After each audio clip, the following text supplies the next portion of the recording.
Olha, agora a gente fala sobre uma questão internacional importante. Na última semana, o conservador Rishi Sunak assumiu o posto de primeiro-ministro do Reino Unido. Ele é o sucessor de Liz Truss, que renunciou após 45 dias no cargo em meio a uma grave crise política e econômica no país. Para entender melhor quem é o novo premier, como a escolha afeta o cenário mundial a partir de agora, a gente conversa agora com o economista Igor Lucena, doutor em Relações Internacionais. Tudo bem, doutor? Muito obrigado por estar aqui conosco.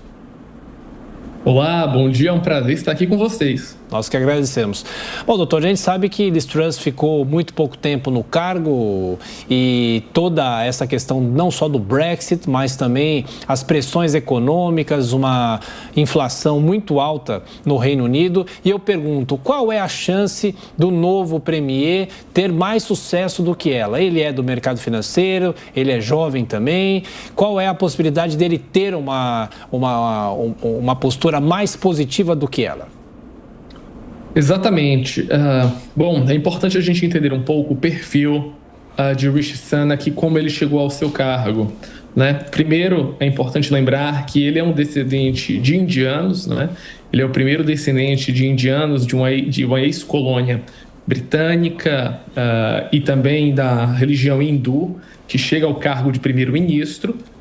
Então, por um lado, ele representa toda essa questão das minorias do Reino Unido que estão ascendendo socialmente, né? A gente vê o próprio prefeito de Londres também vindo desse mesmo background. Por outro lado, ele estudou nas melhores escolas internacionais. Rishi Sunak é casado com uma filha de bilionário, inclusive a sua fortuna junto com sua esposa é maior do que a própria fortuna da rainha da Inglaterra. Ele é o parlamentar mais jovem dos últimos 200 anos a assumir o cargo de primeiro-ministro e também ele tem apenas 42 anos. E também ele é o parlamentar mais rico de Westminster, né, da Câmara dos Comuns. Então, isso é uma mistura de, por um lado, ele é representante de uma minoria ascendente, por outro, ele também faz parte de uma elite internacional. Mas ele vem do mercado financeiro, é um especialista em finanças. Ele foi, durante o governo de Boris Johnson, o chanceler do Exchequer, que é como se fosse o ministro da Economia, um dos cargos mais importantes do Reino Unido. Entretanto, ele perdeu a primeira disputa para Liz Truss, ficou em segundo lugar para primeiro-ministro. Entretanto, com a tragédia que nós vimos de Liz Truss, Rishi Sunak, de fato, foi aclamado por todo o Partido Conservador como o novo primeiro-ministro. Interessante a gente entender que Sunak disse com todas as palavras durante a sua eleição que o pacote econômico de Liz Truss seria um desastre, que não se combate a inflação, aumentando drasticamente os gastos públicos e que isso seria uma tragédia anunciada para o Reino Unido. Ele sabia que isso ia acontecer, entretanto, ele não sabia que seria tão rápido. Então, de uma certa maneira, e aí a gente faz uma análise política também, né? Quando a gente vê que, do ponto de vista de avaliação das pessoas, o Partido Conservador está 34 pontos atrás do Partido Trabalhista nas pesquisas de opinião. Então, Rishi Sunak é uma espécie de última tábua de salvação do Partido Conservador para tentar salvar o partido e principalmente as finanças do Reino Unido. E aí é um ponto fundamental. Quando Sunak assumiu o cargo, ele, na prática, tem uma missão, que é resolver as finanças do Reino Unido. Esse eu acho que vai ser o principal desafio e como isso vai ser feito é o ponto de debate que não só nós, mas o planeta inteiro está assistindo. Ô, professor, apesar desses desafios que são muitos, econômicos, essa semana a gente mostrava aqui no Jornal da Manhã já uma primeira crise enfrentada por Sunak com relação à Irlanda do Norte. O que acontece exatamente com essa formação de um novo governo do país? Isso é importante, é um ponto fundamental a gente entender que a Irlanda e a Irlanda do Norte tiveram uma grande diferença e o conflito que a gente existiu, principalmente com o IRA, na década de 70, tinha um componente muito grande religioso.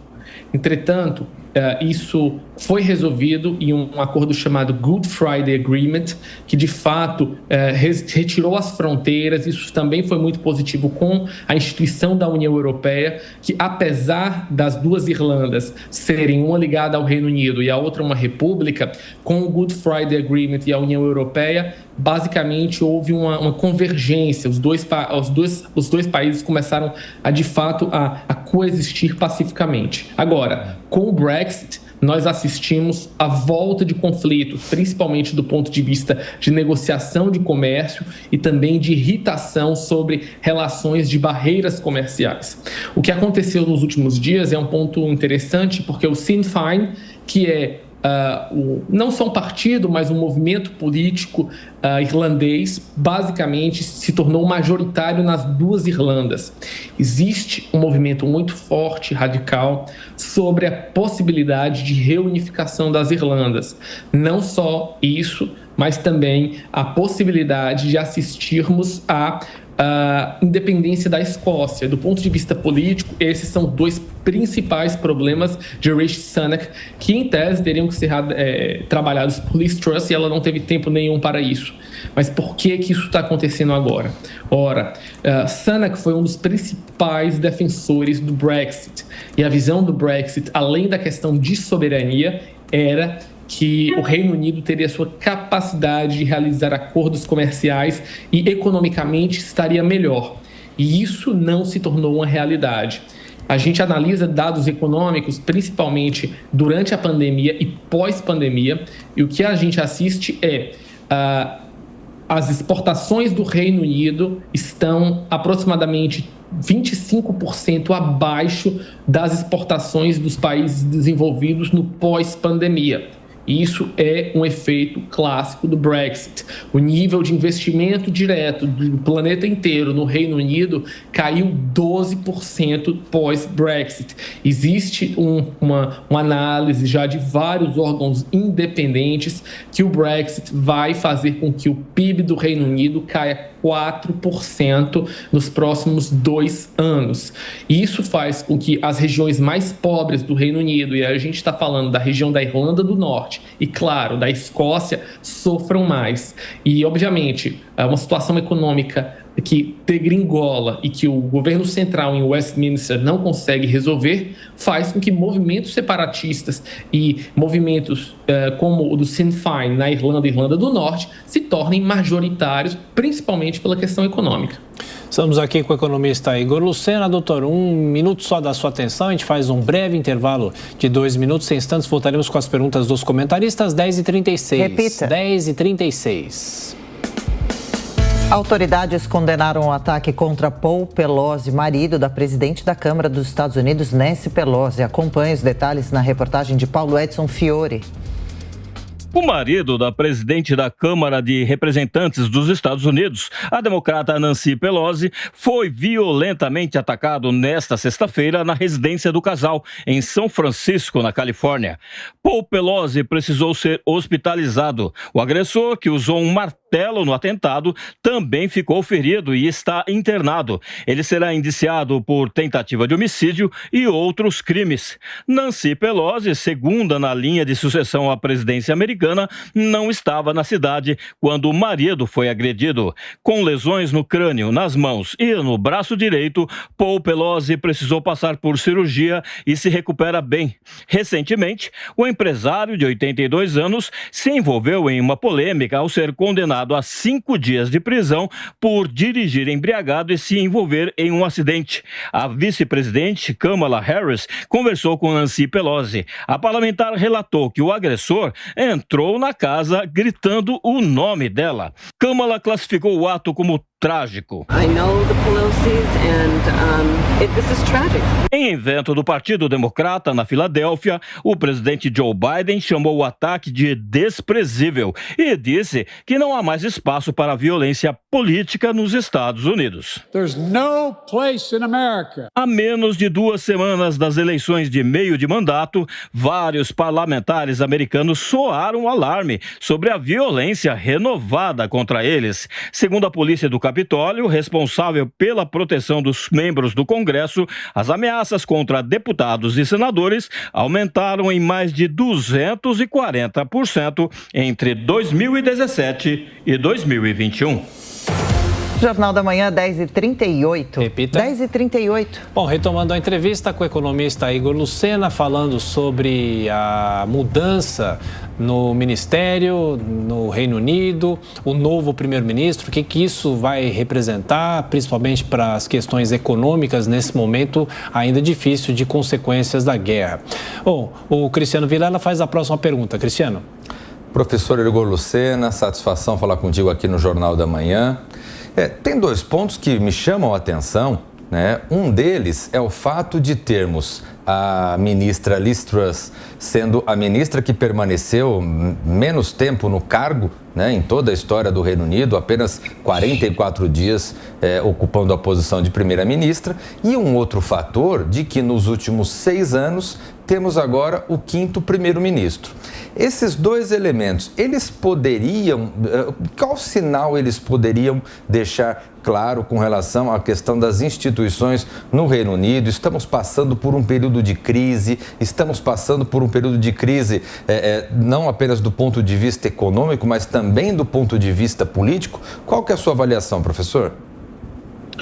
Bom, o que é muito dito hoje no Reino Unido, e principalmente na União Europeia, é que nos últimos anos o Reino Unido parece que virou a Itália, né? A gente está vendo vários primeiros ministros em um curto espaço de tempo. Entretanto, eu tenho uma teoria muito clara sobre isso.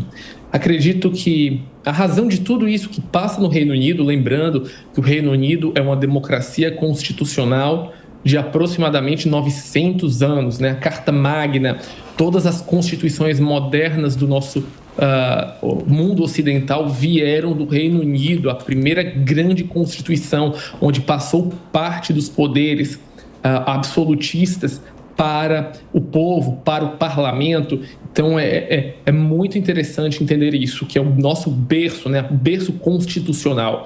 Entretanto, na minha visão, muito claro isso, a razão dessa crise institucional política do Reino Unido se dá no Brexit.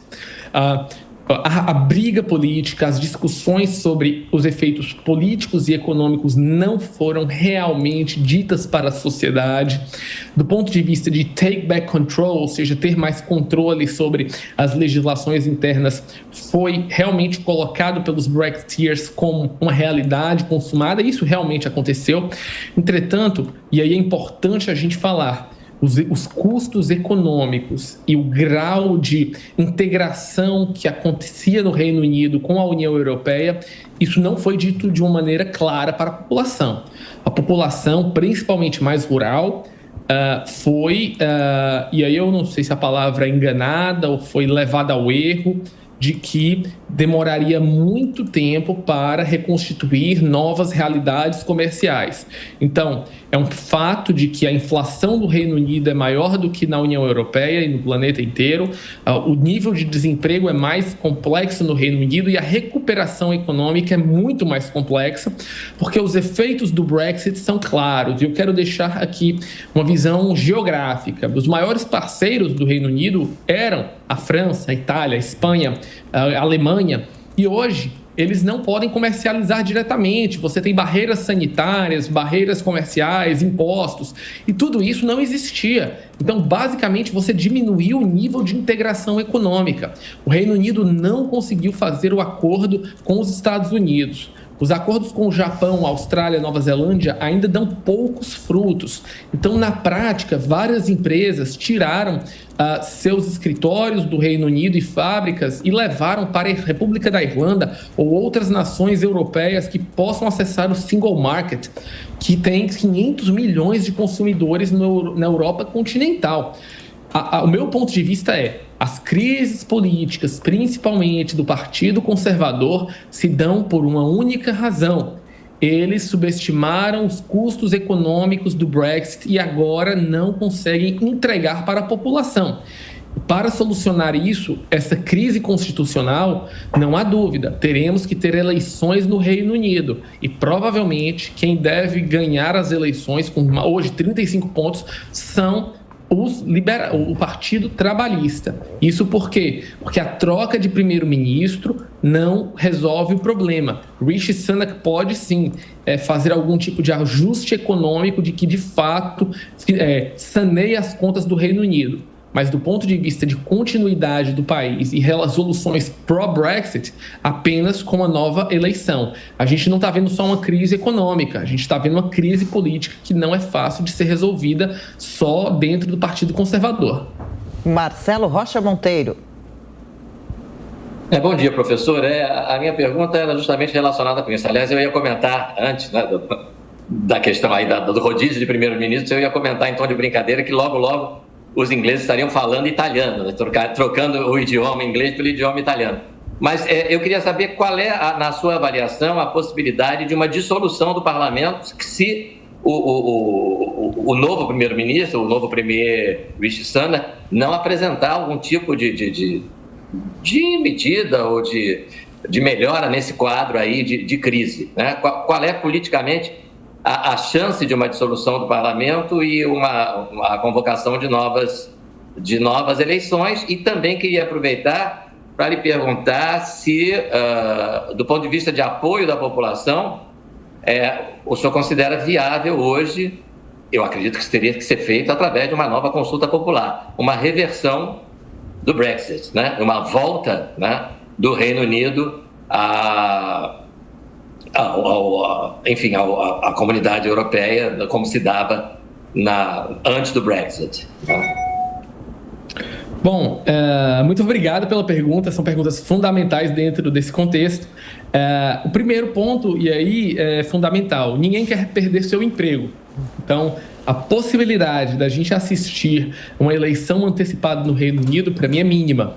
Por um motivo muito simples, o Partido Conservador tem aproximadamente 32 cadeiras de superioridade na Câmara dos Comuns em frente aos trabalhistas. Se tivermos uma eleição antecipada, isso vai inverter. Então, os trabalhistas vão terminar tendo a maioria no parlamento e vão fazer o novo primeiro-ministro. Então, acredito que, em hipótese alguma, por mais complexa e radical que esteja a situação do Reino Unido, o primeiro-ministro ou mesmo o rei Charles III não vão dissolver o parlamento, pelo menos não agora. Eu acredito que eles vão tentar, de todas as maneiras, sanear as finanças do Reino Unido e tentar melhorar a popularidade do Partido Conservador, tentar aumentar acordos comerciais, sair dessa crise. Entretanto, a gente sabe que 2023 vai ser um ano difícil no Reino Unido, então isso é muito complexo. Mas, apesar de toda essa crise, que em tese seria uma chave para novas eleições, não acredito que isso vai ocorrer. E o Partido Conservador está com uma espécie de visão de Maia ou Inca de sacrificar seus grandes líderes, né? Boris Johnson foi sacrificado, Rishi Sunak também vai tentar resolver os problemas, mas deve também entrar no chamado espeto político, porque não vai ser fácil. Então, essa é a minha opinião. Nós não devemos ver eleições parlamentares tão cedo, porque os conservadores não querem perder seus assentos, seus empregos. Agora, do ponto de vista de reversão da União Europeia, eu não acredito que isso seja algo no radar tão próximo. Por quê? Porque a gente teve um referendo que faz pouco tempo, a população foi escutada no voto popular, isso foi referendado dentro da Câmara dos Comuns, passou pela Câmara dos Lords, passou pela Rainha da Inglaterra. Então foi um processo muito grande e custoso. Agora, já existem diversos membros do parlamento que têm essa proposta na mão. Ou seja, isso já é discutido ainda naquele cochicho, numa possibilidade dentro dos membros do parlamento. E por que isso é discutido? Por incrível que pareça, não pela economia, mas pela união. Existe um sentimento crescente em parlamentares ingleses de que se a independência da Escócia começar a ganhar mais fôlego do que está acontecendo e os escoceses forçarem um referendo, que é direito dos escoceses, a partir do ano que vem, solicitar um novo referendo, dado a mudança de condições políticas, e os irlandeses começarem o movimento de reunificação das Irlandas, que é até muito mais rápido, porque seria a ligação de um país com o outro, né, uma república já existente. Essa pode ser uma cartada de Westminster para manter a união do Reino Unido, que seria um novo referendo que desmontaria basicamente a reunificação das Irlandas e a independência da Escócia ao mesmo tempo. Agora, não vejo isso no horizonte de 1, 2, 3 anos. Acho que isso é uma coisa muito mais de longo prazo, mas com certeza passa a ficar em cima da mesa, porque o mais importante, tanto para conservadores quanto para os trabalhistas, é a união do Reino Unido, que é País de Gales, Inglaterra, Escócia e Irlanda do Norte. Se isso for ameaçado, eles farão de tudo, inclusive um novo referendo de volta à União Europeia para tentar manter sua unidade. Professor Igor, mais uma pergunta falando sobre a economia mundial e as perspectivas de inflação, as pressões inflacionárias. A guerra na Ucrânia ainda pressiona, ainda a pandemia não está totalmente controlada, enfim, alguns países estão mais avançados do que outros no combate à pandemia, mas isso sempre pressiona o custo de vida. E eu pergunto, comparando o Reino Unido, os Estados Unidos, em relação ao Brasil. O Brasil está numa situação melhor nesse momento, porque o Banco Central começou a aumentar os juros para tentar conter a inflação. Isso realmente é verdade? O que se esperar para esse fim de ano e começo do ano que vem? Exatamente. Eu estou falando agora dos Estados Unidos e aqui realmente não é uma coisa de gráficos nem de informações de internet. Os preços estão altos, muito altos, o supermercado também está muito alto, o consumo de produtos básicos da vida do americano também estão crescentes. Isso acontece também na Europa. A diferença fundamental é que essa crise inflacionária causada pela guerra na Ucrânia, causada pela China, que ainda tem uma política de Covid-0, então várias cidades chinesas fazem lockdowns radicais, e isso paralisa portos, paralisa produção, impacta cadeias produtivas ainda no mundo inteiro. Isso está crescente, essa inflação, os americanos, economistas americanos e europeus veem que ela não deve diminuir nos países de primeiro mundo nem em 2023, talvez nem em 2024, e a tendência de aumento nas taxas de juros é crescente. Isso vai ser uma política dos bancos centrais de subir. Agora, a diferença do Brasil é que o Banco Central brasileiro já veio subindo taxas de juros durante todo o ano. Não é à toa que nós estamos assistindo, nós vimos 3 meses de deflação no Brasil e o Banco Central basicamente congelou os aumentos de taxa de juros. A possibilidade que em 2023 a gente comece a decair a nossa taxa de juros se a deflação no Brasil continuar. Então, basicamente, o Brasil fez o seu dever de casa antecipado e meio que está dando uma lição nos outros bancos centrais. E agora é importante a gente dizer que desde a década de 70, no Reino Unido, com a crise do carvão, e também aqui nos Estados Unidos, também numa crise inflacionária muito grande que nós assistimos, os ingleses, americanos não viam inflação tão alta.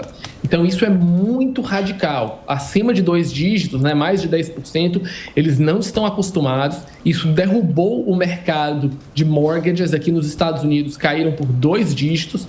Nesse último mês, mais de 30% foi a queda de novas contratações no mercado de imobiliário. Isso paralisa parte do setor bancário, paralisa a construção civil e realmente é uma situação econômica delicada que deve colocar a União Europeia, Inglaterra, Estados Unidos em recessão em 2023. No Brasil, como nós já fizemos o nosso dever de casa, a inflação está baixando, nós ainda vamos ter um crescimento econômico em 2023. Por enquanto, algo em torno de 0,5%, mas é ainda infinitamente melhor do que a recessão aqui no exterior.